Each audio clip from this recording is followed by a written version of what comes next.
right, good afternoon, everyone. Hi, you guys are a really quick group to get quiet. That's awesome. So thank you, first of all, for everybody that's here today. I know this is an interesting space because it's kind of long and narrow. So if at any point you can't see or can't hear, please let one of our team members know and we'll make sure that we get things adjusted. But my name is Rena Shack. I'm the director of the Office of Violence Prevention. For anybody here who I have not met, it is a pleasure to have you here today. And for those of you I do already know, we thank you immensely for being here.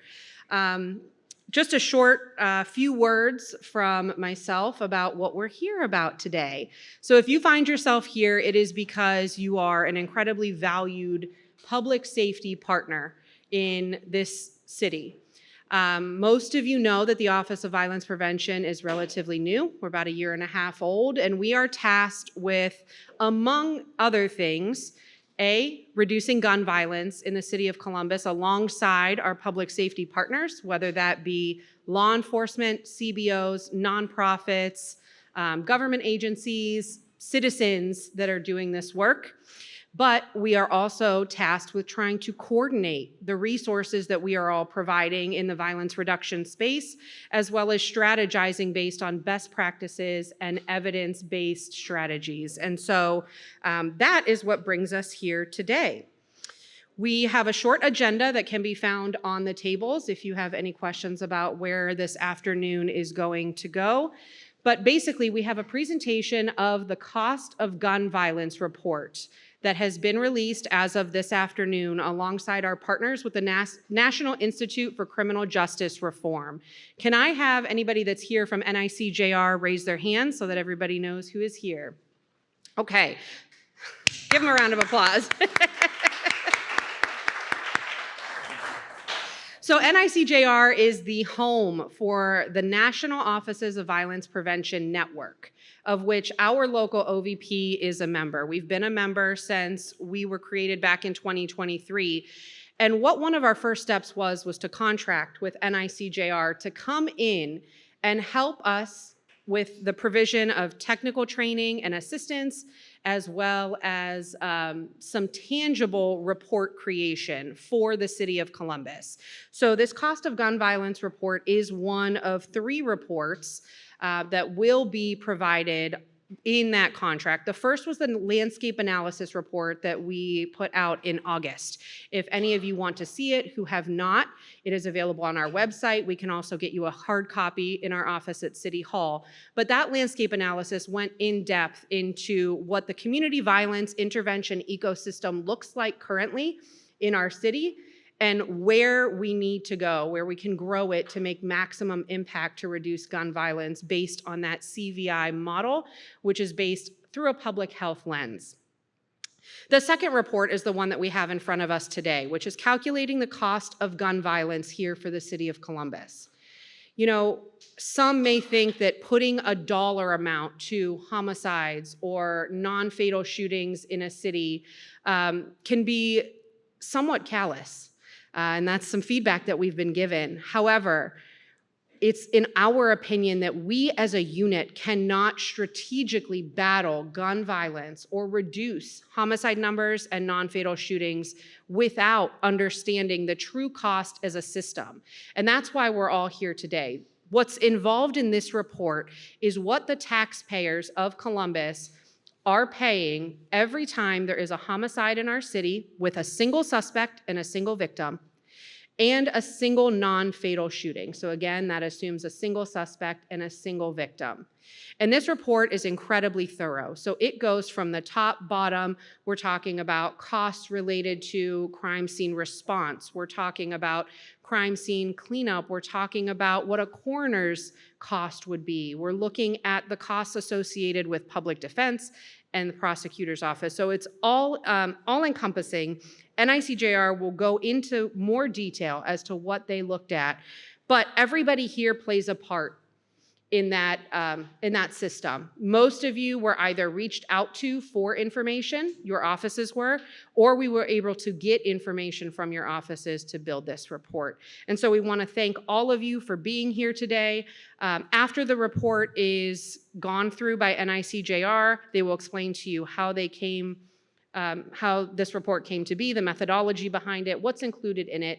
We're also going to have a Q&A session, and then we're going to have a facilitated discussion by the director of the National Office of Violence Prevention Network about how we as a unit can move forward given the information that's in this report.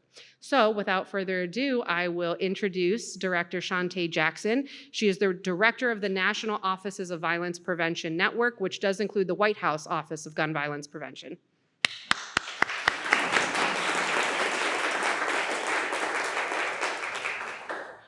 Thank you, ma'am. Good afternoon, folks. It's good to see some familiar faces and good to meet some new ones. For those who haven't met me, as Raina mentioned, my name is Shantae Jackson. I serve as the director of the National Offices of Violence Prevention Network within the National Institute for Criminal Justice Reform. That might be the longest title ever, right? So NICJR is a nonpartisan national organization that supports public safety agencies and law enforcement agencies across the country as they work to reduce gun violence in our communities. One of our primary goals is the reduction of incarceration over time as a result of providing training and technical assistance that really seeks to inform prevention and intervention strategies at the front end so that we are all able to have safer, healthier, happier communities at the onset. I won't spend a lot of time up here because I know that you all have taken a sneak peek at the report. I'm sure that you are interested in hearing directly from Trey Mason, who'll be up here in a second, but also wanted to mention to you all that prior to taking on my role as director of NOVPN, I served as the founding executive director of the Mayor's Office of Neighborhood Safety and Engagement in Baltimore City. And the report that you all are looking at is a report that NICJR produced for us very early on, and one that I was able to leverage in partnership with the former chief there, Mike Harrison, who still happens to be a really good friend and who came up from NOLA to run the police department there, in ways that led to a 20% reduction in homicides last year for Baltimore City, and right now year-over-year reductions of about 35% of non-fatals and fatal shootings. So to be really clear, this report is not about where do we take money from. It's about being really thoughtful about where we place money. And we're just really excited about this being an open and transparent conversation. Know that at NICJR, we don't do conference room table talk, we do kitchen talk, kitchen table talk. Everybody know what kitchen table talk is? It's that talk that you have with your family over greens and fish and good food where it is not overly diplomatic, where we're asking each other the tough questions, where we are unafraid in this space, where there are no wrong questions or bad questions, so that we're able to move together in this work that we're doing in ways that enrich our lives, but enrich the lives of the communities that we're here to serve. So without further ado, I'm gonna turn it over to the primary author of this research report, Trey Mason. She is the research and policy manager at the National Institute for Criminal Justice Reform. Trey?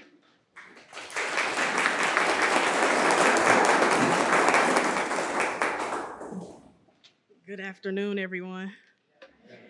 Alrighty, thank you, Shantae, for the introduction and just placing the room all on one accord. As Shantae said, my name is Travariana Mason, and I will be going through the Cost of Gun Violence report with you all. I am the Research and Policy Manager at the National Institute for Criminal Justice Reform. So just to build on a little bit of what Shantae said, next slide, please. NICJR, we are a national organization which provides technical training and technical assistance to cities, jurisdictions, organizations that work on reducing gun violence within the area. And of course, with that comes a lot of data and research, and that is a part, the Cost of Gun Violence report is a part of a lot of data and research we provide different jurisdictions. Next slide. With the Cost of Gun Violence report, these reports, they capture a network of costs that are associated with gun violence, whether that be fatal or non-fatal shootings. And it creates a, it creates a snapshot of the massive amounts of resources that goes into responding to crime.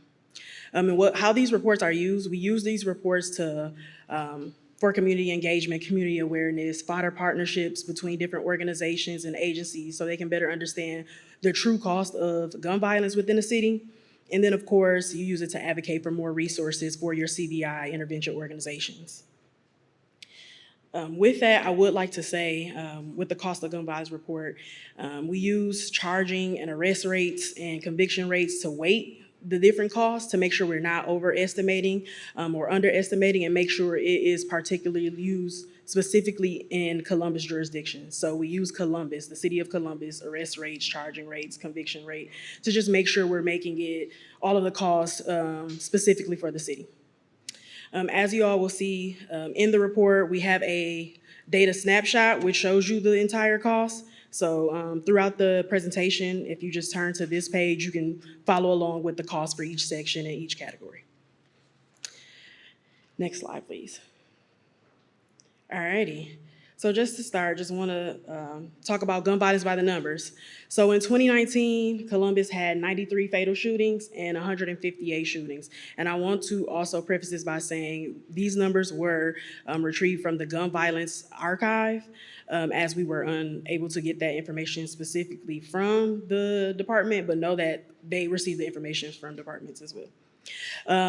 Like many other cities within the country, there was a spike in gun violence in 2020, and you all experienced a 56% increase in fatal shootings, which is 145 incidents, as well as a 132% increase in non-fatal shootings, which was a total of 366 non-fatal shootings.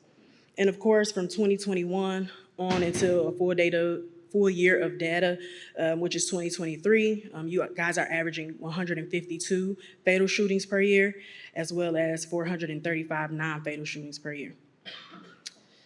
Next slide, please. So with NICJR's cost of gun violence report, there are 6 categories: crime scene response, hospital and rehabilitation, criminal justice, incarceration, victim support, lost tax revenue. And as I mentioned earlier, just all the costs have been weighted by arrest, charging, or conviction rate as a part of our methodology to make sure that there's more conservative costs and lessens the overestimation. And also want to say, as Shantae mentioned earlier, when local data was unavailable, of course, with our relentless pursuit, we wanted to wait it out until we could get local information. If there was no response, we would rely on national data, which was used in our National Cost of Gun Violence Report, which you can find on the costofviolence.org website, where all our other reports we have from different jurisdictions around the nation. And of course, like Shantae mentioned earlier, this report, actually it was Rena earlier, who mentioned that it's for one suspect and one victim for both non-fatal and fatal shootings. Next slide, Devin. Alrighty, so when someone is shot, we know there are a multitude of response that goes into responding to a shooting from different government agencies. So for crime scene response, that category, we have everything from law enforcement to fire department to crime scene technicians to hospital trauma center and EMS transport, of course. And with law enforcement, we use no matter the rank, so that can be patrol officer, detective, lieutenant, sergeant. It's based on the information we receive from the police department to let us know who goes out and responds to gun violence. So for example, with the Columbus Police Department, when we reached out for information, we were told that on average, it could be anywhere from 21 officers. That's including patrol, homicide, personnel, and other supervisory level officers that respond to a typical fatal shooting. And of course, that number changes for non-fatal. And something else I would like to point out is in your document, there is a data sources section. And in that data sources section, you can see, it's page 6 of the report if you all have it. You can see exactly where we got each piece of information. And it lets you know for fatal and non-fatal shooting, the differences and the different costs based on fatal and non-fatal. And for Columbus Police Department, it was noted that could be up to 12 patrol officers, 2 lieutenants, 3 sergeants, 3 commanders, and 1 police chief. And they can remain on scene for 6 to 11 hours. It just really depends on the nature of the fatal shooting. Also, for a non-fatal shooting, it was noted that 6 patrol officers, 2 sergeants, 1 lieutenant, a commander, and a police chief. And they could stay on scene from 2.5 hours to 6.5 hours. So just keeping all of that in mind. Another thing I would like to note from the crime scene response, we also have to take into account fire department that responds to a fatal shooting or non-fatal shooting.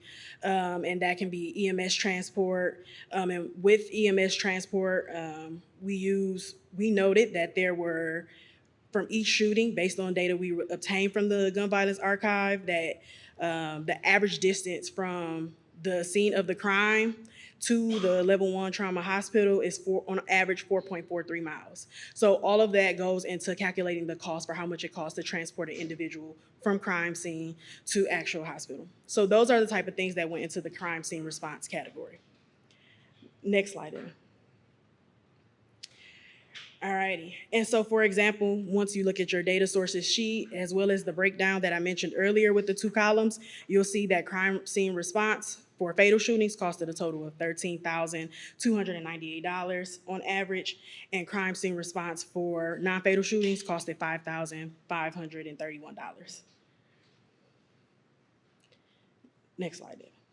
So of course, as I mentioned, after an individual is transported to the hospital, there are an array of calls, but also we know that this is if everything goes right. We know that there are outlier situations where a person can be found dead on scene. We know there are situations where the person can die within the hospital room. So just noting that this is if everything goes according to the way we have it mapped out here, of course. And of course, we note for emergency room costs, whether a person receives surgery or inpatient stay.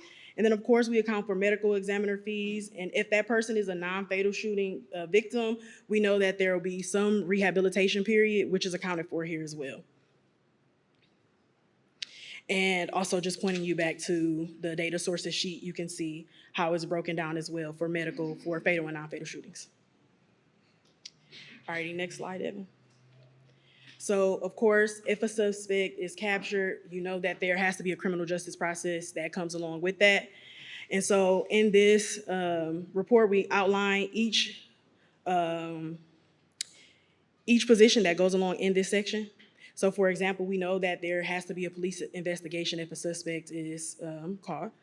And we know, again, I'll point you back to your data column sheet as well as your data sources sheet. We also know that there are court officials that are involved in the process as well. You have everything from your judges, your district attorneys, your public defenders. We even account for court support staff because we know that there's bailiffs and research attorneys and even court clerks who all are a part of handling a case when someone is being tried for whether that be murder, aggravated assault, just fatal and non-fatal shootings. And then, of course, we also account for pretrial incarceration if a person receives bond, if it's non-fatal shooting or how that may work, as well as prison and incarceration costs. And so you'll see that under the criminal justice section of the columns, as well as you'll see the corrections under there as well. And I do want to highlight, it's not uncommon to see where a lot of money goes into incarceration. That's actually one of the areas we see in a lot of different jurisdictions where it costs a lot of money to incarcerate an individual. So just keep that in mind, like pretrial incarceration, actual prison and jail, all of that costs money. So just thinking about like, there's a lot of funds that go to incarcerating an individual, as well as trying a case. Next slide, Devin.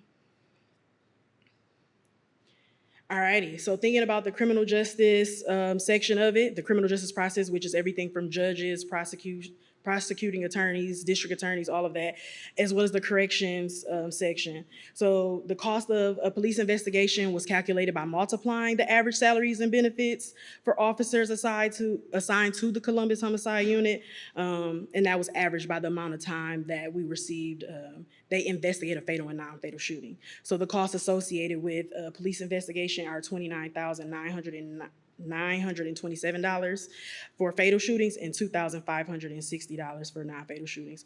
And again, you can find that right on the document with both columns that show you the exact breakdown of each particular category.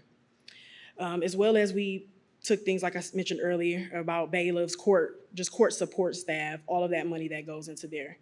Another thing we did include within the cost that you can also see within the criminal justice section of the report, the cost of expert witnesses and how that can be used doing homicide cases as well as even non-fatal cases. So just accounting for that as well as forensic analysis. And then when we get down to corrections, the cost of just state incarceration, like I mentioned earlier, it costs a lot of money to incarcerate someone. So just knowing that we use reports from the Department of Corrections, as well as the average sentence for a fatal and non-fatal shooting, as well as the average daily population, all of those things went into understanding how much it costs to incarcerate an individual in the state of Ohio specifically. Next slide, Devin. Next category is victim support. So this is all of your social service assistance, whether it be cash assistance programs, any source of assistance that can go for victims. And so we know when an individual is severely wounded and shot, often they cannot return to work immediately, as well as if someone is a homicide victim, their family loses that support. And so they sometimes have to rely on cash assistance, SNAP, TAMP, any social service. So we account for those, and we know that those are major financial contributors to different households, and that many families have to apply for that support. So of course we think about Medicaid benefits and how we get to this, specific amount is by calculating the pre and post shooting incomes and just accounting for that, like how much money is going out for SNAP and TAMP and how much money we can assume that they made prior to being a victim of gun violence. And of course, support services, they are calculated over the course of 3 years, just based on the research that we have done previously. We know that it can take families a long time to bounce back financially from either losing someone who is the head of household within their household, as well as a victim to be rehabilitated and gain up their strength to actually go out the home and work. Next slide, Devin. All righty, and then when we think about taxes, just keep in mind, like I mentioned earlier, there are taxes is a tricky one. So there's city, county tax, state tax, and we even have federal tax accounted for. But when we look at our tax category, we want to know this is the money that cities are losing out on, states are losing out on when an individual is unable to work. So that goes into the overall cost of gun violence. That's money you lose out on, whether it be local sale tax or whether it's FICA tax, federal income tax, all of those things. They're unable to work. They're unable to pour into the community themselves. And we intentionally use an income estimate at the top end of these guidelines for these different tax brackets, just so we can remain consistent with being conservative in our estimate approach. Next slide, please, Devin. And so I've went through all of the definite, hard, easy to measure things as it relates to cost to gun violence. But I also want to acknowledge that there are some indirect and hard to measure cost of gun violence. Of course, the quality of life. We know that people deal with homelessness, despair, and even drug use in public spaces, and just how that can not only just be an eyesore, but also it impacts the community long term. And of course, pain and suffering. When someone loses a family member or loses a community member that they're close to and have camaraderie with, that can have just mental health implications on their life, as well as that can even cause people to use substances and just begins to be a cycle of violence. And of course, community trauma, fear of living in your own community, fear of being around the people who you were raised with, and just fear of being home in your own neighborhood. Next slide, Evan. So as you can see on both screens, again, this is the document that has a cost breakdown of each category that we have within our report, as well as the final cost. But I do want to talk to you all about just what is a true cost of gun violence. So we know there's a financial burden that comes with responding to gun violence, and we know that it results in the loss of life and even injury, but also knowing it does have a ripple effect on communities, social costs extending beyond the victim and more so in the neighborhoods. But there's also enormous financial costs. While gun violence is disproportionately, it affects low-income families and households, we know that it does have an effect on everyone around you. It becomes a financial burden no matter where you live, and just knowing that billions of dollars are being spent to respond to losing life and injury of life, just think about how we could pour those resources into saving lives and making sure that, different agencies are able to spend their times on other things, as well as just making sure that people feel safe within their communities. So there's a number of different cost of gun violence and why it matters. Next slide, Devin. And now we're a little ahead of schedule, but I have so much time for questions that you all may have for me. And do you have any breakdown of children? Does it matter if it's an adult or a child? No, it does So not. the With the cost, cost of gun violence report is the number of victims and suspects. It no does matter not what matter. the age is? Yep, no matter the age. Yeah, it's very concerning. I think. Just because of the people. I thought the cost would have been higher, just because of the manpower, women power, all that goes into it. So I'm not surprised. I just thought it would be higher. The cost would be higher. No, definitely understand that viewpoint. Just want to say that, with our methodology, what we do, make sure we do is just contact each jurisdiction and contact each category to understand the wages and the number of manpower that goes out, because we know we can have a bias towards what we see every so often. And you're like, oh my God, there were 30 officers, but that just could be like a 1 in a million thing. So definitely acknowledge your point of, believing that it was higher, but yeah. And I also want to know that this is a conservative estimate, so it could potentially be higher, just because, there are a number of different things that could be added to this report that go into costs that we may have not accounted for in this particular instance, but also, this is on average if everything was to go this particular way. So just note that the cost could truly be higher because we're so conservative in how we estimate our costs and like the weighting of the different averages and arrest rates. Like it could. Okay, We're that very makes sense. conservative. That makes sense. I wouldn't be surprised. How does Columbus compare to other cities of our size across the nation as far as the cost?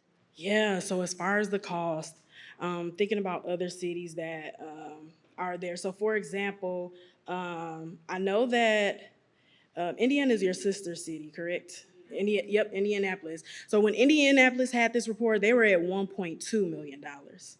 And for a non-fatal shooting, they were at $698,000. And I think Detroit was right under $2 million. But I want to also add that when Indianapolis got their report, federal taxes had not been contributed, it had not been added to the report. So it's potential that they could be right neck and neck at 2 million, now that we've added the federal taxes as well. And just to support Trey's point a bit more, I would offer that you all fall probably in the top quartile of all of the cities that we have assessed. Oakland is at $3.1 million for a homicide and $1.2 million for a non-fatal shooting. Baltimore is at $2.4 million and $1.5 million.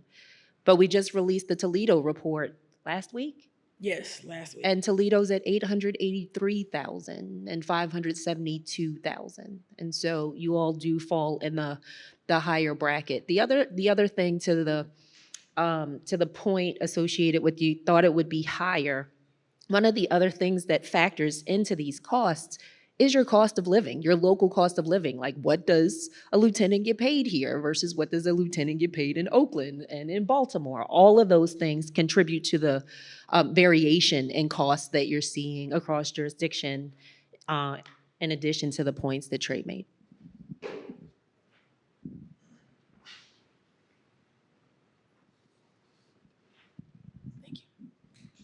Thank you so much for your all this information. I work in the medical center at the Grant Level 1 Trauma Center, so I really appreciate all these numbers. Another thing to keep in mind, and I know it probably was difficult for you to gather this information, is when patients are discharged from the hospital, there's that whole component of the aftercare. So coming to the trauma clinic for the post-discharge, that can be anywhere from 1 to however many appointments based on the severity of injury.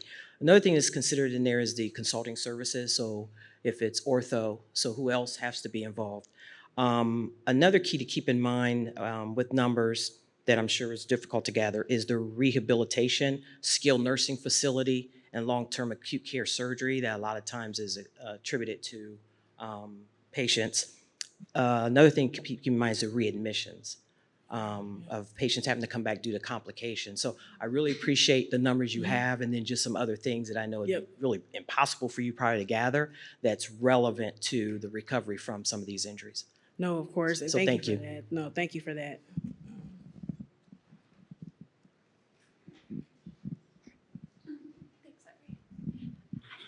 Hey Trey. Hi. Quick question. Is there a way, or have you guys broken this down even further or broken it apart further to kind of account for like the direct cost to a suspect or direct cost to victim in lieu of, the cost for city, county, state, and individuals together? Yes, there is a way that we use that to just say, excuse me, I want to make sure I'm understanding your question, to just know which costs are associated strictly to the suspect. With, yes, definitely. And we don't have it outlined directly in this report, but that is something like we can walk through with the OVP as far as like what that looks like strictly for the suspect versus what that looks like for the victim. Because even thinking about the victim services standpoint, just finding information related to like the average victim package, that compensation package that's received, and just waiting out some of those costs. Like, yes, of course, totally, yes. Maria.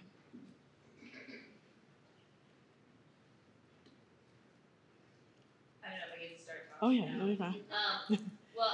Have you ever considered the idea that that one fatal shooting or even a non-fatal shooting could set off a chain of events that retaliation and other things that may result in a how do you encapsulate that factor? Yeah, of course. And so earlier in the presentation, I mentioned just about the direct cost that we can measure, and kind of like these are actual shooting victims that we can gather data on, whether it be for fatal or non-fatal shootings. But of course, the hard to measure indirect costs, like that's accounted for. We can't necessarily give a hard, definite cost on this particular shooting could set off a chain of other shootings, but we can acknowledge that retaliation does happen and these lives are important. And that's kind of like almost one of the purposes of the report, is to say that if we have services and we have intervention work and we pour into intervention and prevention work, that we can, you all who work in that field can stand in the gap and help those people who are at risk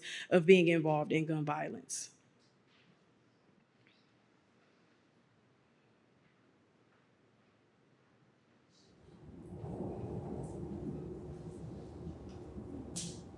I think the amount of work that went into this report is truly amazing. I had a question that's kind of outside of the scope of cost, but Director Jackson, you mentioned that after doing a study like this in Baltimore, you actually saw what strategies did you implement to kind of do some prevention of that gun violence? Look at y'all for looking for cheat sheets already, huh? I know it's probably maybe none of yours. It's a great question to ask, right? So some of the strategies you all are already implementing here, just not as robustly yet as you have the potential to implement. So I say that to say you all are well on your way. Things like focused deterrence proved to be really effective. You're talking to someone that grew up in Baltimore. Baltimore is my girlfriend. We go together, never quitting her. And I grew up in the Western District, which was historically the deadliest district in our city. And so using data to drive decisions around what piloting a robust version of focused deterrence would look like had us at levels of reduction of violence within that jurisdiction of 35% in 11 months, right? In addition to that, implementing things like community violence intervention and having really thoughtful conversations about how those two strategies can work together in ways that don't remove the credibility of those folks that are in the field, and also assist our law enforcement partners with increasing clearance rates, right? You all are talking to somebody whose partner is a Leo, and so able to have really real conversations from my perspective of the work and his perspective of the work, and bring that to the work, right? So again, you all are well on your way here with regard to being able to do exactly the same thing. You're already seeing record reductions year over year, and deepening the work and making sure that you're breaking down silos to do that will truly get you there.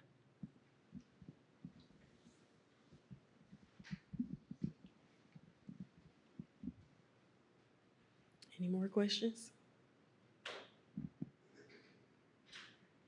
All righty, well, I do want to say on page 5 of the report, there's a case study there from a shooting that happened in Columbus. So I would urge you all to read that and just get a real life just perspective of like how much funds went into this particular case, and just think about how that relates back to the cost of gun violence report. I'll be in the room over the next hour and 13 minutes, so if you do have any other questions, feel free to come up to me. Hope you all have a good day. It's nice seeing so many familiar faces.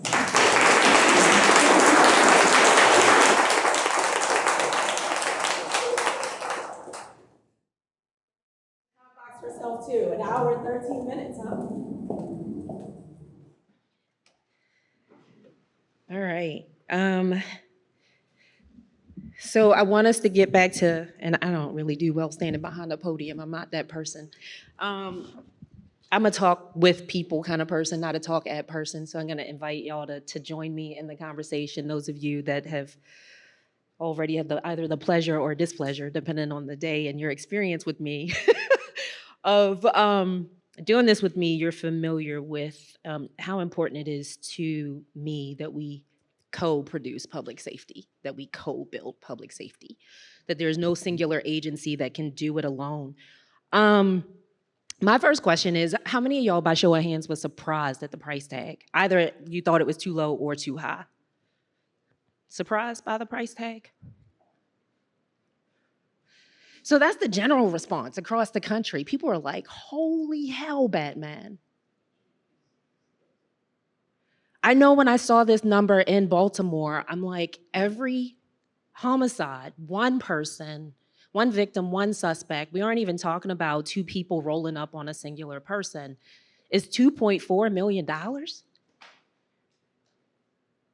As the mother of a son who was walking home from the bus stop and got caught up in a robbery gone bad, who is a non-fatal shooting survivor, there's no way that I would have known that in addition to all of the costs that we had to incur, the trauma that the family still goes through, the fact that he'll never be able to play basketball, right? The fact that he can't climb more than 2 flights of steps because of the ripple effect of that on top of those costs. Really grateful that we had insurance, by the way, because when we got the EOB, it was $247,000 for a 47-day stay in and out of ICU. But never would have thought, and it cost $1.5 million to try to solve his non-fatal shooting. But it would have cost more than that because 5 guys jumped out of a vehicle and chased him, right? One person was the shooter, but that's 5 suspects, right? So I guess as you all think about this report, over the last 3 years, the 152 people on average being victims of fatal shootings, 435 folks being victims of non-fatal shootings, that's $500 million a year to respond to gun violence after the fact. I'm interested, I guess, in your takes on that, right? This report, again, is not about a defund the police, defund the medical examiner, defund, it's not about that. It is, we're going to pay for the cost of gun violence in one way or another. Do we want to pay for it before or after? And so I'm interested in perspectives, one, on $500 million and where else that could be going from a community perspective in your agencies, right? And just your general feelings associated with the report. Would love to hear from community-based partners, would love to hear from law enforcement partners, and then would love to hear from folks who don't fall into either one of those spaces. And don't make me pick nobody.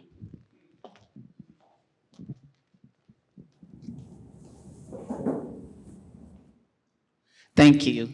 And we met at dinner. That's when you first came in. I couldn't remember where I knew. I said, I know that face. Anyway, Stephanie Hightower, Columbus Urban League. What this did for me, this report, just really underscored for us the importance of our prevention programming. And I appreciate that the mayor is putting putting additional dollars into safety. But, you know, Director Shack, I don't, you know, how much is that going into the prevention efforts? And I think this is, you know, I think this gives you a great argument as a cabinet member to go in to really talk about why these programs, the ones that are working, I'm not saying all of them, and that includes me. If my stuff don't work, then don't fund me either, but mine's working. Um, but but really, how much money are we going? And I think this is something that the community needs to know, and what I want to be able to do too is leverage this with a lot of our corporate partners now from a prevention standpoint. So this is going to be really helpful for me, as you know, to say, here's what the public sector is doing from a prevention standpoint. Now, what can the private sector be doing to leverage this? So yeah, and I would also suggest, Director, that the partnership and some other entities like that get a copy of this report as they are looking at agendas and what they're going to be spending money on down the road. So thank you for that, Ms. Hightower. So the purpose of this report is multi-pronged. One, we do want to make sure that we create education, awareness, information for those that live, work, play, worship here. Because if I'm the former director of the Office of Baltimore and didn't know how much it costs, I wouldn't expect a layperson to know how much it costs, right? And so, yes, for education, information, and awareness to your general community, in addition to you all as public safety partners and your elected officials. Everywhere I go, the elected officials and public safety partners are equally surprised at the amount. They're like, whoa, that's one? Right? So that's the first purpose of the report. Second purpose of the report is to begin to have conversations like this with all of your agency partners about how you break down silos and how you begin to do the work that interweaves prevention, intervention, and enforcement, because we all have a role to play, right? And the third part of this is, how do you use it to inform funding, right? Now, to be really clear, and I'm gonna keep coming back to this point, because one of the things that I deal with often is people say, you're trying to use this report to like get less money for the PD. In fact, in Baltimore, we didn't touch the police department's budget. Police department's budget stayed flat that first 2 years that I said, hey, I just want to test this out. And I had the support of the police commissioner because we were already working really closely together on prevention, intervention, and enforcement as it is, right? And so in Baltimore, that budget was $552 million. So the PD's budget in Baltimore is what y'all are paying every year just to respond, right? Because it's $500 million that y'all are paying to respond. So the PD's budget in Baltimore is about $500 million. My budget was $25 million. And so because I know prevention costs a fraction of responding to something after it happens, I only asked for $50 million over 3 years.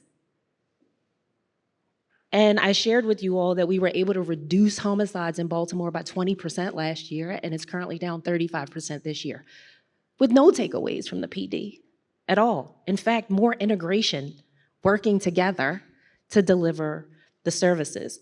One last point that I'll make, and then I want to open up the room with another question, is that Raina and I had the opportunity to sit down with 4 different reporters this morning to roll this report out.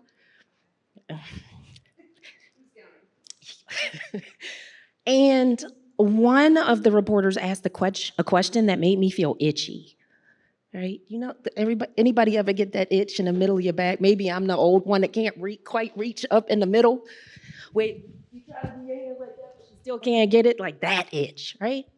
And the question was, it could seem really callous of you all to quantify or qualify what it costs after the fact, because you take away from the people, right? And I think one of the things, and I'm hopeful that this point got made and that it'll get made here in this space, is that when you address issues through the lens of public health, you have to know what the cost is that you're dealing with. Seatbelts. I'm old enough to remember when you didn't have to wear seatbelts. But then we did analysis to find out, what does police response look like to an accident when those seatbelts been worn versus when one's been worn? What about the office of the medical examiner? What about hospital costs? Tobacco usage, COVID, cancer research. All of these things are things that we're addressing through the lens of public health, and we had to understand what exposure and what costs look like after the fact in order to at least have a baseline with which to inform prevention and intervention. Does that make sense? All right, if it don't, y'all get to say, no, that don't make sense. All right, so just a question here, and I'm gonna try to intentionally be provocative. Page 5.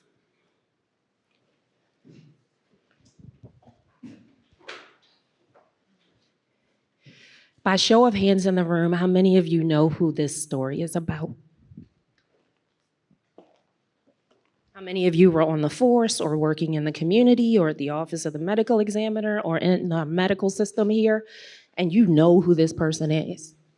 Back in 21, who ultimately became a fatal gun violence victim. He was 27. Anybody in the room working at that time? This hit close to home for one of the reporters today, too. He knew the person's name because they'd covered the story. I didn't tell you this yet, Trey. He said, "Is this X, Y, and Z?" To which I responded, "I will neither confirm nor deny who this is, but know that this is not a made-up case story. This is an incident that happened to someone in your community, and we were able to gather these costs based on this one victim and this one suspect through publicly accessible information and information that you all shared." So this is putting a qualitative piece of data in front of you next to the quantitative data. I'm really surprised that nobody was here. Typically, Leos stick around for a while. So thoughts about this then? For this particular shooting, $1.1 million.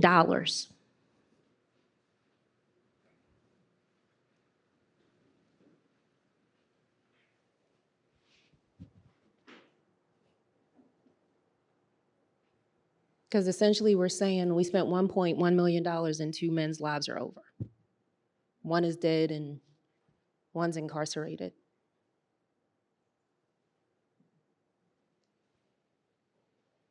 I'm about to pull somebody out of the air so that I'm not listening to myself talk the whole time.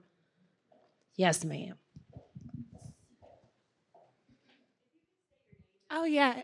Oh, okay. Hi, everyone. My name is Brittany Neal. I am from the Ohio Department of Youth Services. I'm the state JDAI administrator, and I can tell you what JDAI is later.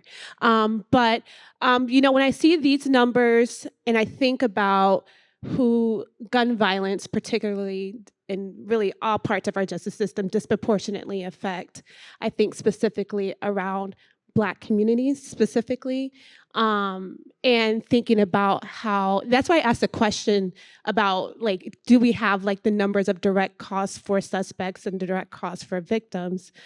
Because I think about the cost specifically for Black communities and Black families. And so when we see those numbers, and obviously those communities and our families that look like me, look like my family members and cousins, and fathers and uncles.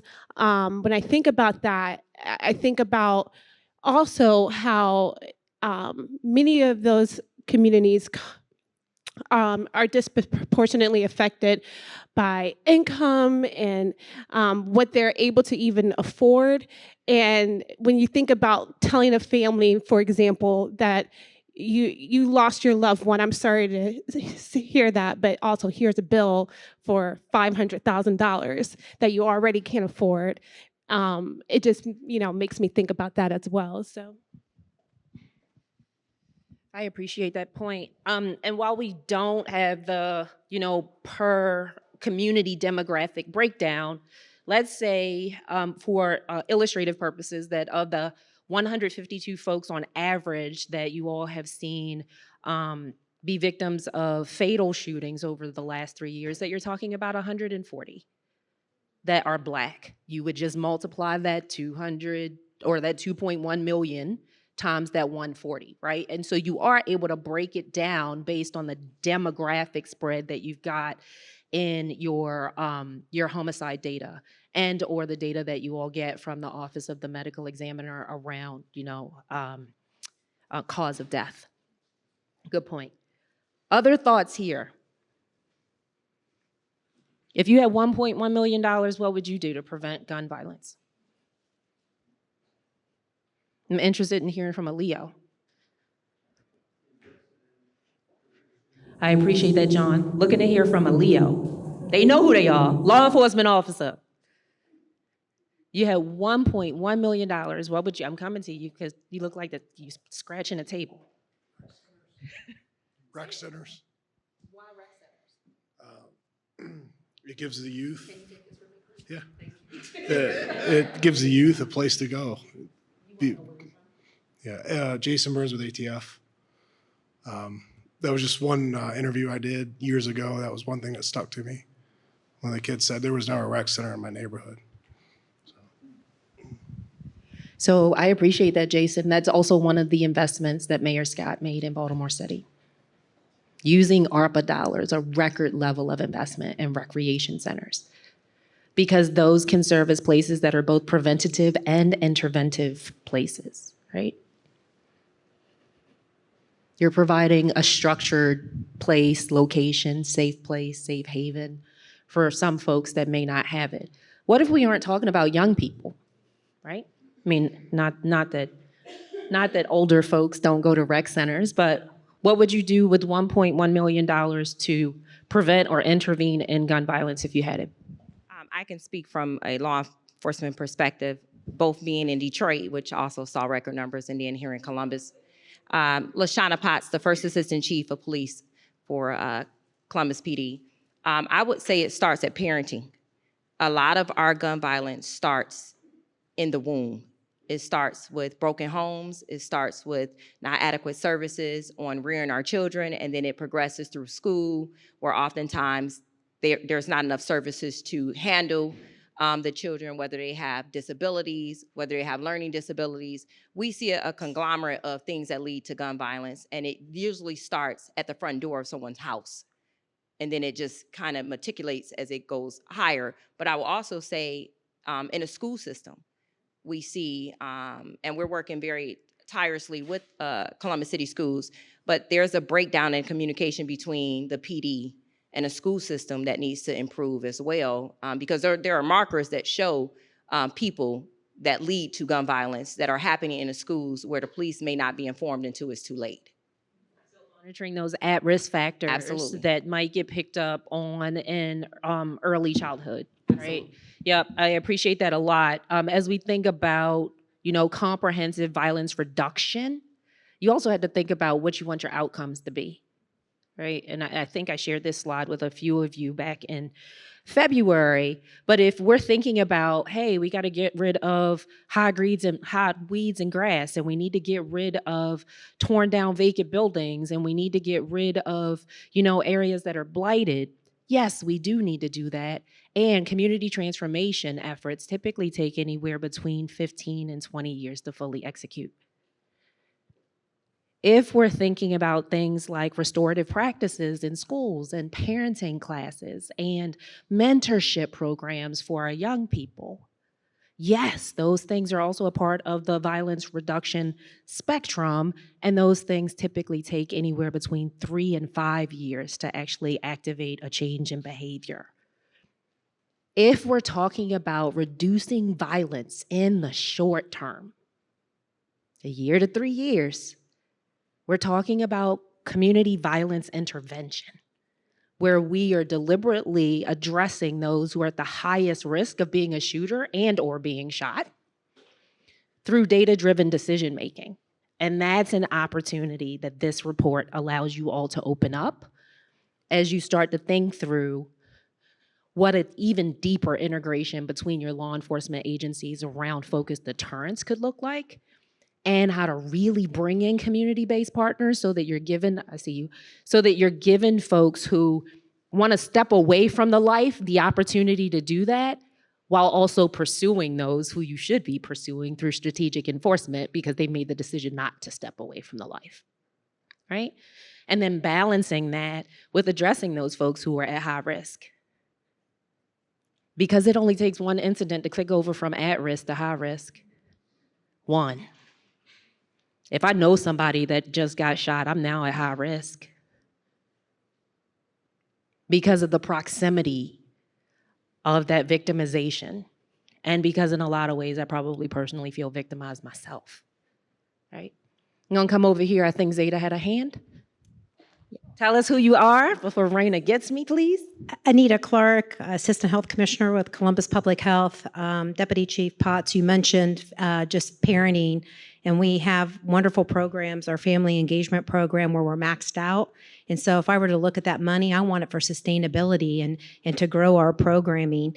And then the other part I really wanted to think about is how are other cities leveraging this cost to get more from, more from their community, more from the city as far as funding for anti-violence. How are they using those dollars? And I was one that thought the number should be higher because we were sitting back here chatting about all the things that really cost us, and it wasn't in there. Our CARE Coalition, canvassing, our Linden anti-violence programming, all our youth work that we're doing with collaboration with Rec and Parks with youth. So I think that number could be much higher.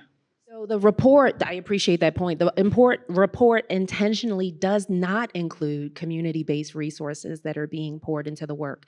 The report very intentionally is focusing on systems costs that at the end of the day has a direct impact to your constituents, your taxpayers, right?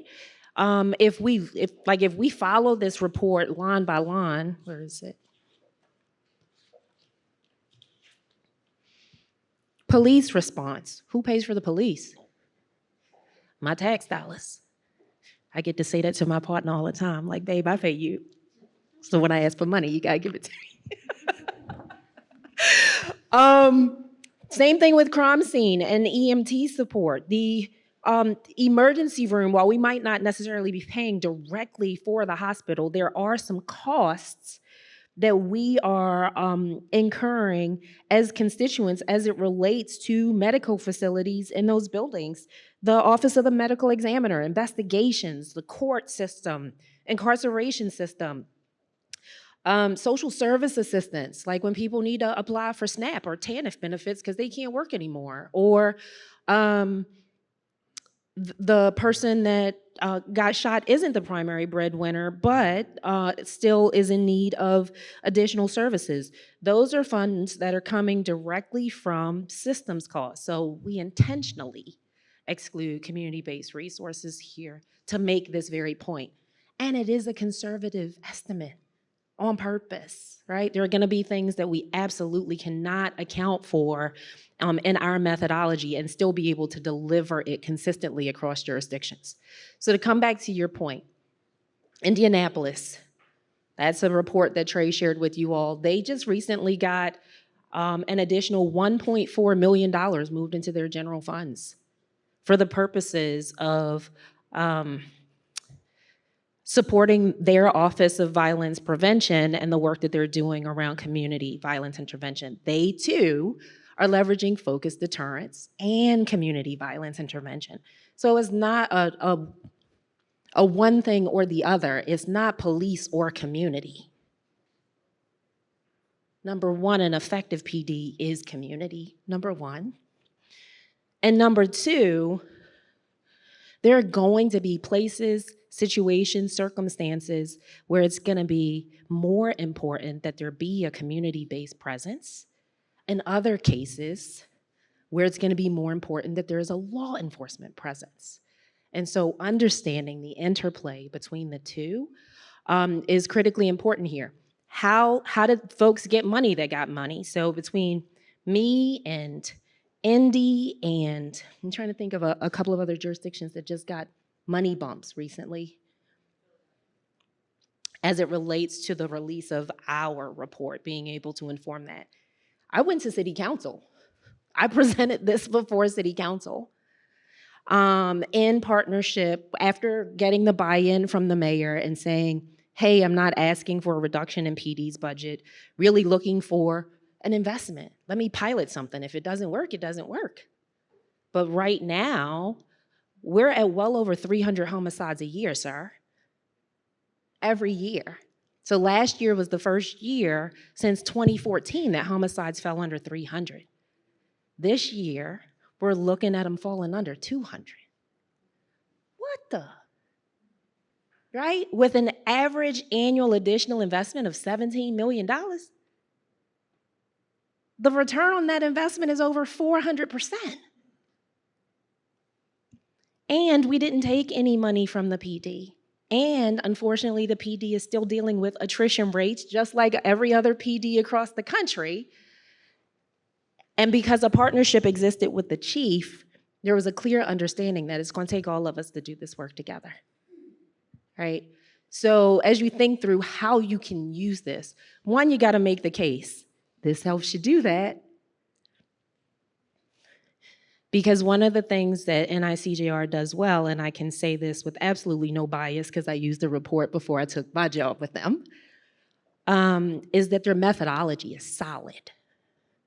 They can speak to every single calculation, and they're talking directly with your PD, directly with your court staff, directly with your attorney's office to find out how many people are responding to an average scene, for how long, and where they sit in the rank and file, right? To be able to calculate these costs. I try to get Trey on every single one of these with me, and she has now started turning me away because of the sheer volume of jurisdictions that want to get these reports because they've seen them help other jurisdictions get additional funding.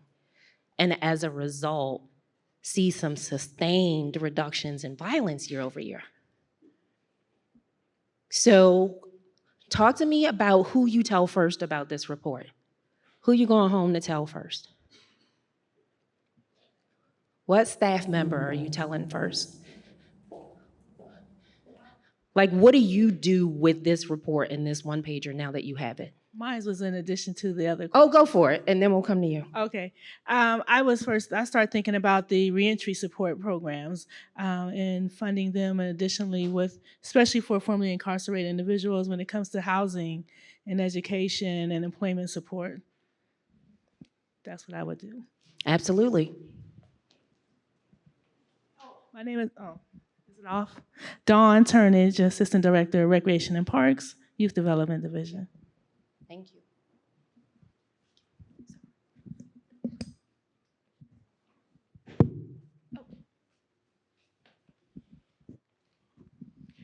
Geneva Sanford, Grant Medical Center, Level 1 Trauma Center. I'm taking this back to the surgeons, the trauma leadership, pastoral care, because pastoral care is working with a lot of the families who loved ones come to the hospital and have to do a lot with the grief support, however long that individual's in the ICU. If the individual passes away, now we're dealing with brief counseling services for the families and the children. And then the TRC, Trauma Recovery Center team that works with the community agencies for smooth handoff. I love that you're taking it back to the surgeons, all of the folks that you said, right? Pastoral care, but the surgeons resonate a lot with me. because they've got a wide berth, they've got a wide reach around the potential lives that they could save with this, right? And you all sharing this information with other folks who in turn share this information, I think develops a level of community awareness around how much gun violence is really costing y'all. And I think with the level 1 trauma centers, they're accredited by the American College of Surgeons, and so there's an injury prevention component that's required. Yeah. And so reaching out to that person to kind of make sure she knows what's going on as it relates to the community. Yeah. Other thoughts? Who do you tell first? What are you doing with this information? And I know it's heavy. It's a lot to process. And I'm so glad because we have CFD and EMS and coroner and common pleas judge and juvenile judge. So I'm bringing up. Oh, she coming to microphone pick to you people guys. out because she know y'all better than I know y'all. Shante, the first person that I would bring it to are people, a group of people. Oh, I'm sorry. My name is Maria Stokes. I'm with End the Violence. We're a community-based organization in the community violence intervention ecosystem with OVP. And I'm taking it to City Council and all of our contacts, like you said, in City Council, but I'm also taking it to our ecosystem meeting tomorrow because we need to come together as community-based organizations to say, okay, well, you know, this is a catalyst, this report. All of the good work that we're doing, whether it's prevention, intervention, interruption, to get these numbers down and be proactive, and to build capacity, like somebody else said, is that let's use this to garner the support that we need. I read a study from the one organization that for every dollar that it's spent in community violence intervention programs, the community saves $41. So the cost of gun violence, that we can use this to say, you know what, let's build our capacity for organizations. And so I would take it to the ecosystem organizations and the City Council. Thank you for that. Called me out. My name is Monica Hawkins, and I'm judge with domestic relations and juvenile court. I would first and foremost share it with my colleagues, the other 6 judges that sit on that bench. Like Brittany said, while I live in this community, I live, work, worship, and work out in this community. Sometimes our counterparts don't live in those communities, and they're able to go to suburbs or small niches where they don't have to see this or understand how impactful this is. And just like Assistant Chief Potts said, or no, you may have said it, it transfers out. You can't contain it. So you may move out in suburbia or Bexley and you think you're safe, but it doesn't. It's like saying you can't contain it. It seeps over and it affects all of us. So I would definitely tell the other judges. And then my pastor, he's a part of the Nehemiah Justice Action. So I'm going to share it with him because he has a platform of religious leaders and he has credibility, and hopefully share this because this, again, is eye-opening. And I'm offended that the one journalist asked you, because you have to quantify everything. When you talk about dollars, that's what gets people. So if you see how much something costs on a daily basis for one suspect, whether juvenile or adult, or one victim, it's astonishing. And then also, Joanna Purdue, I'm gonna put her on Front Street. She's our director of our JACES department, and she's very involved. So she deals a lot with the juvenile sector, and she's gonna make sure this gets filtered out. And then I'm gonna make sure our magistrates. So, and now I'll pass the mic to Judge Page and put her on Front Street. Thank you, Judge, and thank you all for the presentation, the information that you provided. As I was looking at the case study, I don't know who the individual is, but it likely went through the court that I'm in. I'm Judge Page in the Franklin County Common Pleas General Division, and so we are handling all adult felony cases. But I looked at just from the format, how much of the 3 columns was taken up by the court process. And so it was a majority of the case study. And just thinking about from the time, unfortunately, the time a case is filed, the incident has already occurred. So there is some harm that has occurred in the community. And we aren't necessarily always in a position to be preventative, because now we are looking at the punitive response to a harm that has occurred in the community.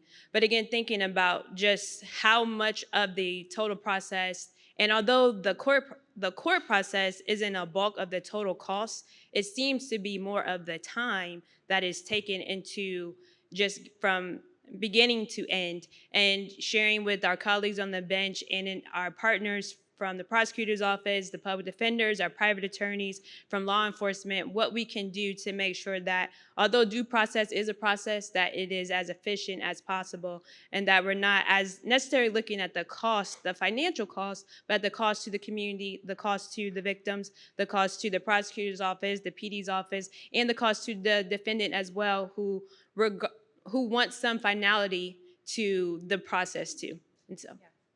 Thank you, I appreciate that.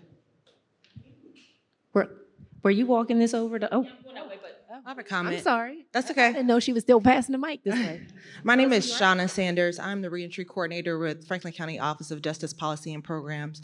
I plan to take this information directly back to our director, who I know, our director is Rochelle Pride, who I know she will then take this to our county administrators and our Board of Commissioners. And my hope is that we will then invest more dollars into reentry, like the young lady over here stated. That way we can address trauma, we can address mental health, we can address job creation, we can address housing. Just today from lunch, I came back and there were 3 individuals who were homeless sitting in my office saying, find me a place to stay. If I don't find you a place to stay and you go back on the street and you get it how you live, what is that gonna look like for you? So that's what I plan to do with this information. Thank you. Thank you, and I appreciate that. I mean, as we think about the returning citizen population, and we haven't done the analysis on what those numbers look like here, I will tell you that we did the analysis in Baltimore, and on average, we had about 2,000 people returning home every year into Baltimore City.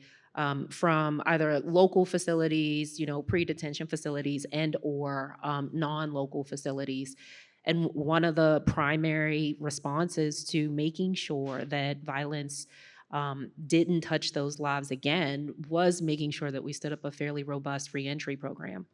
Let me ask you all a question before we come to this next comment.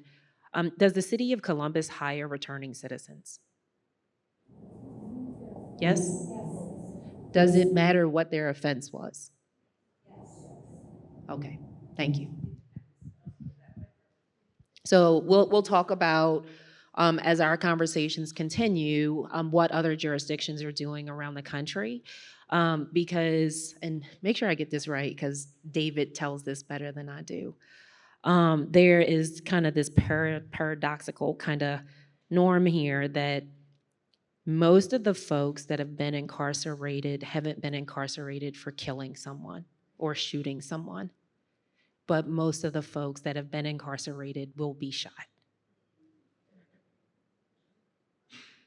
Right? And so what are we doing post-release, even preparing for release anywhere between 18 and 24 months before someone's being released, to create things like safe return home plans and behind the wall opportunities for job employment, right? Obviously with the appropriate screening to make sure that you don't have folks out there that are going to be a danger to the community, but at the same time preparing folks for returning as an active member, a productive member of community. So we can obviously share with you all what folks are doing around the country on that front. Hi, my name is Joanna Purdue. As Judge Hawkins said, I'm the Juvenile Community Enrichment Services Director, formerly known as Juvenile Probation for those who don't know. One of my first thoughts being a probation officer years ago before I came into this position was, when you talk about taking something back, I want to take this back to my staff.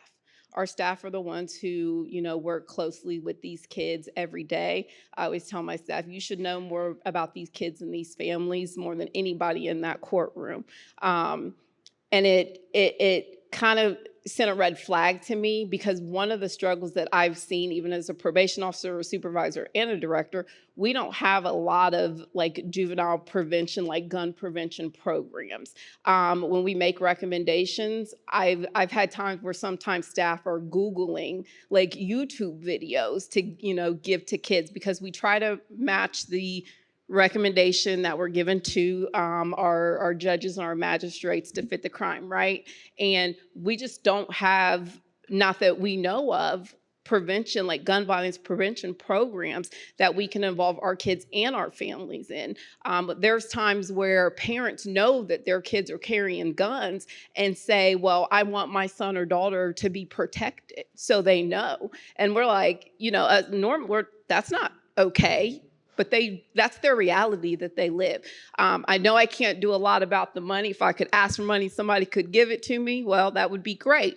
But what I can do is make sure that our staff who are working with these kids every day know what the reality of this is. One of the first people that this information is going to go to is our program and services director, to find those programs and services. You kind of mentioned, people with lived experiences coming out of the, prison systems or jail or whatever, and kind of being like incredible messengers for our kids and our families. Because a lot of times people aren't going to listen to people like us who've never been involved in the juvenile justice system, who don't know what it's like to wake up and deal with the things that they are every day. And you wonder why people and these kids are doing the things that they're doing.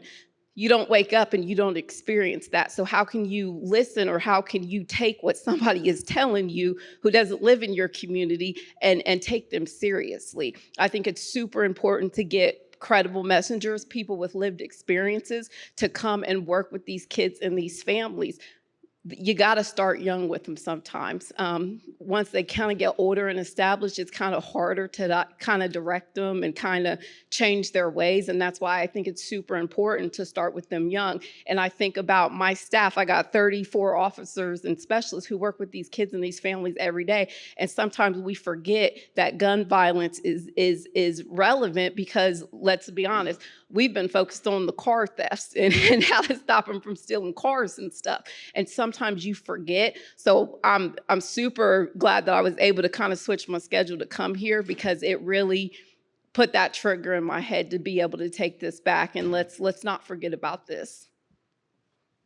Appreciate that. And I would offer both and, right? Start young, and the national data tells us that, the average victim and suspect is between the age of 18 and 35 years old, is Black or Latin, right?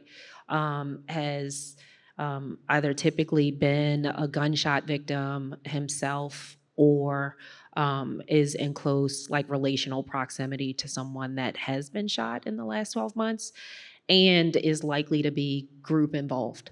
I'm intentionally using the word group and not gang because of, the legal differences and the statutory differences between those two.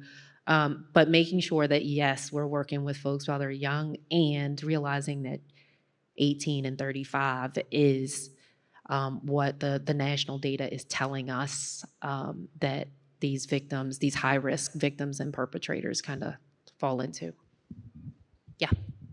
Matt Parrish, Columbus Division of Fire and EMS. And first of all, the report's awesome. And Trey, you're speaking my love language. I love using data to tell the story, but the fire service, the 1975 report, America's Burning, is what got us in prevention work to prevent fatal, and to see it being applied in this space is super important, as it impacts our department more and more.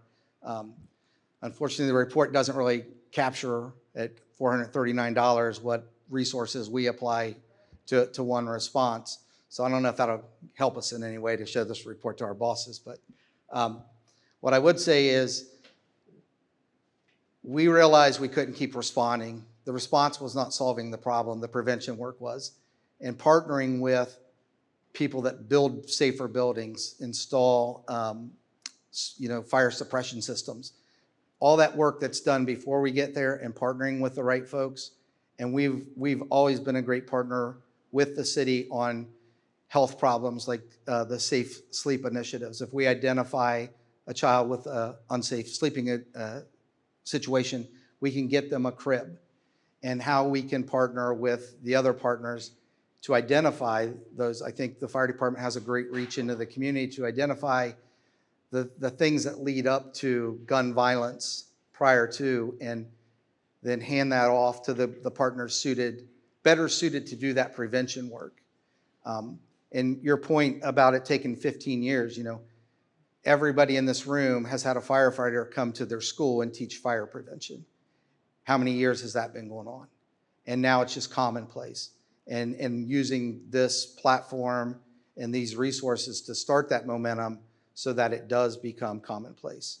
And as gun violence impacts more and more people, more and more communities, just like the opiate epidemic, you're going to see more conversation around it and more acceptance to using that as a prevention in a space that normally it was just taboo to talk about because it didn't happen in our neighborhood, didn't happen in our church, didn't happen here. So,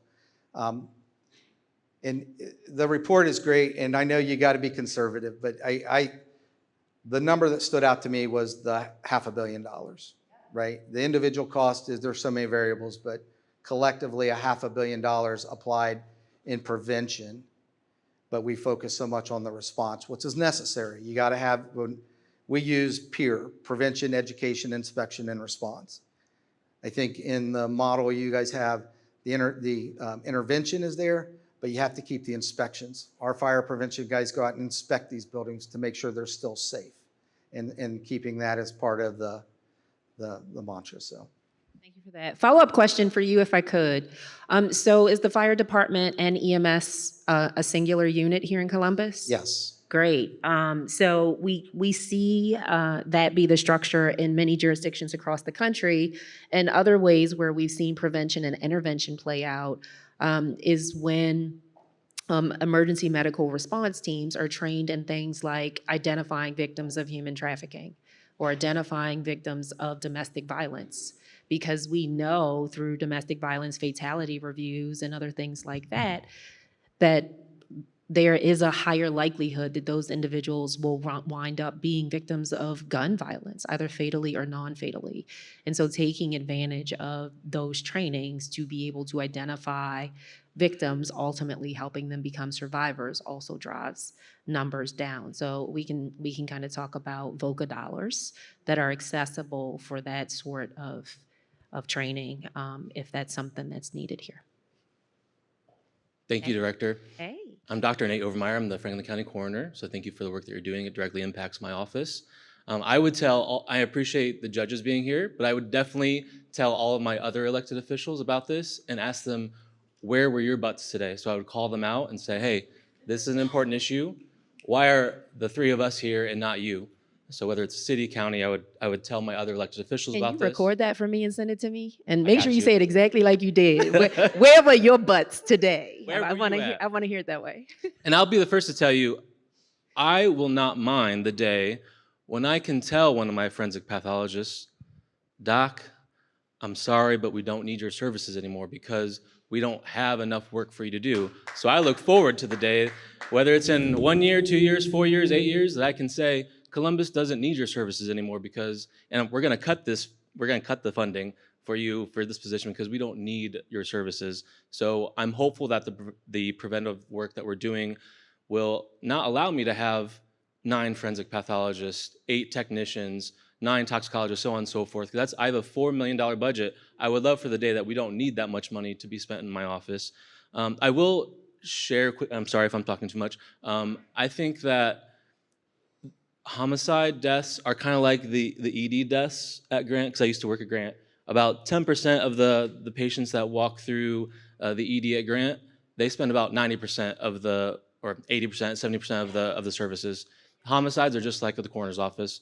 We don't spend a whole lot of time and resources on grandma or grandpa that fell, even though that's within our jurisdiction. We do the job that needed to be done, but there is so much more work that needs to be done for homicide victims. And so I'll just kind of call that out. I'll also talk, when I talked about our other elected officials, I also call out and talk to our health systems. So the CEOs of OSU, Ohio Health, Mount Carmel. I think Nationwide is doing a really good job in their housing initiatives that they've had on the near south side. But we got to talk to OSU and Ohio Health and Mark Como say, you have to be integral partners in creating environments that are helping to sustain our individuals. So why can't you, Ohio Health, why don't you have family medicine offices in Linden? Like, there's no freaking primary care offices in Linden that are part of these major health systems. I'm gonna call them out and say, hey, we need you and we need your services to help, whether it's mental health, addiction, just primary care, because we know that primary care works. I would also, I do want to call out your comment, because when I'm looking at my map, and if you go to the QR code and you'll pull up in on the number 5, you'll see a map of the disparity. I mean, when you look at this map, it makes me like want to cry all the time, because I see all these dots in Linden on the south side, in Whitehall, and on the east side. There's no dots in Upper Arlington, in Dublin. There's like 1 or 2. So when we talk about the disparities of Black men are dying at, there's 85 Black men died in 2023 compared with 18 white men died in 2023. So I'll also reach out to my Black brothers and wanting to elevate them as a partner and say, as a white guy, I'm not going to be the one to solve this. I'm going to elevate your voice and your experiences to make sure, because you are closest to the issue. So people like Ralph with We Are Linden, I'm going to talk to Ralph and say, hey, here's what we're working on. How can I help you accomplish your mission? I appreciate that. Really appreciate that. Yeah, before we get to this next comment, want to reframe something, if I could, that you just said, Doc. Because at least in the Black and brown community, call out has a negative connotation, right? It is very directly connected to cancel culture. So what I've started saying is call in, because calling in doesn't reduce the accountability, but it introduces partnership. It rejects blame, right? And so I love the notion of you calling all these folks in, call them in, right? And you being willing to stand as an ally with a full understanding that your lived experience doesn't mirror those of communities that are mostly impacted by gun violence. So thank you for that. And Shante, if you don't mind, I want to give a heads up. I know we wanted to talk a little bit about employment for those, right, coming out. So just to call out Stacy from APA, Dan from probation, Molly from CVR, headed your way. Molly does employment for those with backgrounds and stuff. So after Don, I'm coming to you. Hi, Dawn again with Columbus Recreation and Parks. I do have a list, but I'm not going to go through it. We have other things to do. But I do want to at least talk about 2. One, I would provide this report to our county commissioner's office, because they too are managing funding in our area. Then when it comes to our youth, and going in addition to the fact that was already made, starting young, we have a robust program when it comes to our teen impact, as well as our city leaders. And we bring them into the office too, in hiring them, where we talk about real life situations. So one of the things I do believe that we seem to, not on purpose, but leave out is our youth and what their perspectives is and what opinions they have. So I would also include this in providing information to our city leaders that we do have and have been with us in programming, just to get their opinion, their ideas of what they would like to see happen, or even their opinion, ideas of what they have seen happen in relation to the data. Sound like you got a lot of copies to print. Sound like you have a lot of copies to print. A lot of handouts are going to be happening. Were you passing to somebody else? Go for it. Tell us who you are. Who are you talking to first about this report and why?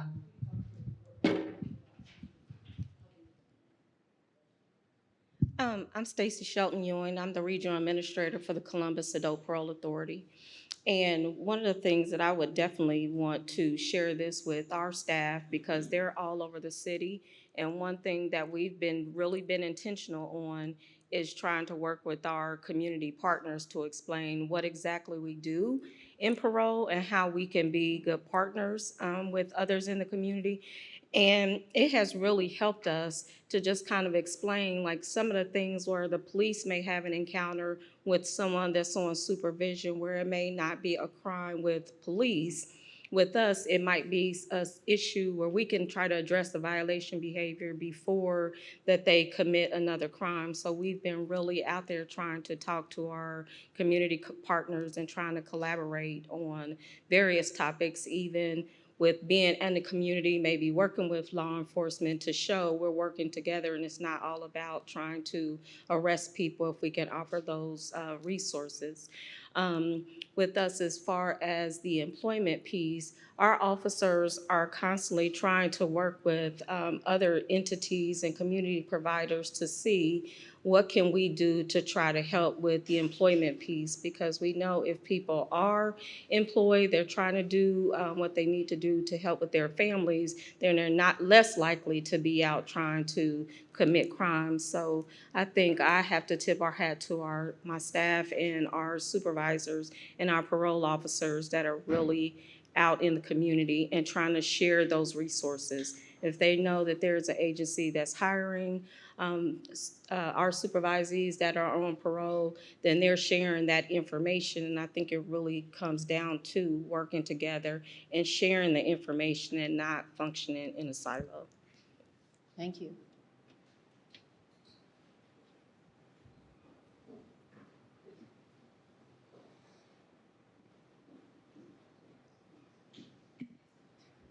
I'm waiting for you, right? I know, you know, not you. Hustle up, Vanna, hustle up. Come on now, flip those letters, come on. Public speaking. Neither do I. Whoa. I would just say that the opinion of what probation, Dan Wonderly, Franklin County Common Police Court, Chief Probation Officer. The focus of our casework at this point is cognitive-based interventions. And to credit Lori down here, we had a very systemic rollout of that, and to support what she just said, to prevent future crime. Also, give credit to Shauna Sanders over there. She was once an officer with us, and I'm so proud and happy for her. She's with Justice Policy and Programs. And it's interesting, when people hear reentry, they think of prison, but the population of Toledo will go through our county jail this year. And so we need to, I'm so glad that our commissioners are on board with putting funding where it belongs to prevent future acts of violence. And one complaint, sorry, Judge Page, we constantly see violent and gun-related offenses coming through our courts. And I am not advocating for more people going to prison. We work very, very hard to keep people out of jail and out of prison. But you have a gun charge, you pick up another gun charge, you get rid of the old one and place them on for the new one. And it's just a revolving door that something's got to change. Thank you. Good afternoon, everybody. Sean Smith, Intervention Manager for Columbus Violence Reduction. I think, I kind of made a joke to Molly that I would share with some of our community partners and stuff. But that's really kind of a serious thing, to let them know the impact that their participation and partnership has in the work that we all do in reducing some of these costs. In addition to that, sharing it with some of our participants who often come to us and say, I would like to be a part of that, to some capacity. So when you talk about focused deterrence, the message that we send with CVR, them taking that back to their friends, their family, their communities that they care about, that they value, kind of giving them the leverage to speak to the impact that can have on their community, the money that can save, things like that. I think that's something important to kind of make note of. Yeah, Sean and I were talking a little bit about that during this presentation. And so I think what we would call the community moral voice, and taking this information out just to people that we have built relationships with over the last couple years need to know this information, because a lot of times, and people have talked about it a little bit in here, but maybe it's not a financial ask, but just being a member of our community and being around means a lot. And that even when we had our call-in session last week, like just all the people being there because they want to be there to support the participants that we're working with means everything. And it's just like bringing back the community. So I think to couple with what Sean was saying, just the community moral voice and some education around what it looks like financially, because it is very helpful and it does need to be supported by dollars to do the work effectively is important. And then I think also kind of to echo with what Dan was saying, some from Recs and Parks and Public Health, just about programming and whether it's cognitive behavioral programming, but working with or around the adverse childhood experiences, social determinants of health, and all those kinds of things, adding protective factors, using data and evidence-based practices, like is what this whole thing, why we're all here. So that's my piece. Thank you for that, Molly. We coming back to you, Judge? Okay. Dan, watch out now. Don't worry, don't worry. No, but really to Chief Wonderlick's point is, and something that I've talked about with our colleagues on the bench across the state, what does public safety look like in your community? And so if we're not really able to answer that question, I think we all end up doing a lot of different things, and we're all trying to figure out in our silos, what does public safety look like? And there are other communities that are smaller, that public safety is a lot more punitive than it is here in Franklin County or the city of Columbus. But if we can't come together to really define it on a high level basis, then I think we end up with more criticism and kind of these conversations continuing to happen because we don't know what we're looking for. Jurisdictions like yours all across the country that have stood up criminal justice coordinating councils that include judges from the bench and the prosecutor's office and the attorney general's office and the chief of police, and the OVP is typically moderating kind of the conversation, right? And your mayor, and all of you all deciding collectively what public safety looks like, what appropriate levels of reformation and or policy change needs to take place, right? In order to make sure that there is as close as possible, like some level of similarity around sentencing guidelines, around what's gonna be a punitive measure versus a restorative measure. Like how many times do you get a strike, right? All of those sorts of things. And with a deep understanding that safety looks and feels different to each of us, right? I mean, one of my first calls as an OVP director was at 7:30 in the morning from an elder in my community. She got my personal mobile number from the governor's website. I was like, what? Anyway, but she called me because she knew that I was, you know, the public safety manager for the mayor, and somebody stole her recycling bin. And that might sound funny, but she felt like her safety had been violated because they came into her yard to get it. And so she felt unsafe, like a property violation. Like I can't go into my yard because somebody's gonna be in my yard, which means that my physical safety could be in danger, right? And that wouldn't be something that would activate a feeling of unsafety in me. And at the same time, being folks that are building out this integrated body of work around public safety, yes, you've got to come up with norms and taxonomy and sentencing and like shared policy and that sort of stuff, with a deep understanding that you're going to be having fairly nuanced and complex conversations with people whose safety feels activated in different ways than your own. Yeah? What else? And then, Raina, I'm going to turn it back over to you. If I could, I'm a loud voice, so thanks, Abby. If I could, I don't know if this is the appropriate space for this, but I would like to offer like one idea, just throw out there since there's so many different agencies here today. In Miami-Dade County, they have a program or process called a Walking One Stop, which is a collaborative multi-agency approach to responding to incidents of violence. So what essentially happens is they have technology systems that inform them of where an incident of violence has occurred, and that dispatches a multi-agency team of folks like all of us here in the room that goes out to the community and then works with providing resources and services to the community that has been impacted by gun violence, hopefully in turn to, reduce further acts of violence. Now, I'm not sure if that's something that's being piloted, because I work on the state level, so I'm not always familiar with what's being piloted on the city level. But I see some heads shaking. Is that something that folks have thought about or talked about? But if not, this would be the perfect space to introduce that. So I'm gonna share something, and then Trey will have you talk about the recommendation coming out of the landscape analysis that we just delivered. Okay, so Miami-Dade is a member of the National Offices of Violence Prevention Network. There are other jurisdictions across the country that do what we call coordinated neighborhood stabilization responses and or crisis response. Indianapolis does an 80-day response. Baltimore does a 45 contiguous day response. All the agencies aren't out at the same time. It is very well orchestrated so that there's a presence of community-based organizations and agency partners on the ground, and it's done in a very data-driven way.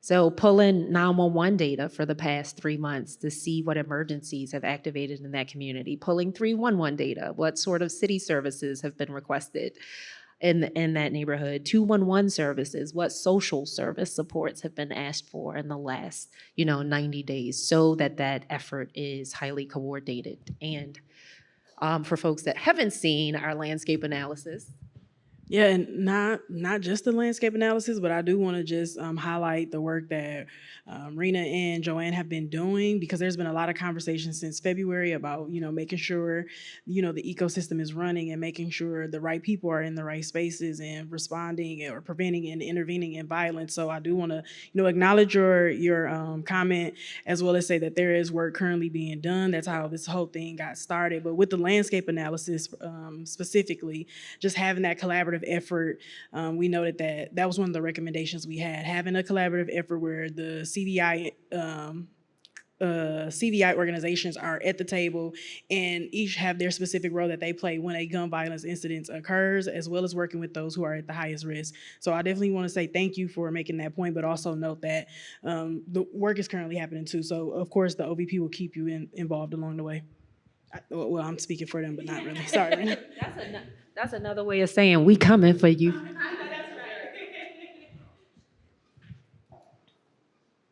You want to close this out?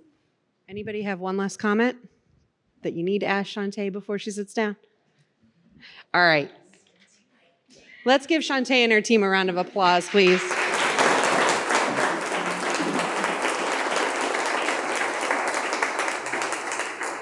I don't have much more to say because I know it's 3:54 and everybody wants to get out of here. But all I want to say is thank you. Everybody is here because we value your partnership, we value your insight, we value your perspective, and we hope to continue working with each and every one of you moving forward in this work.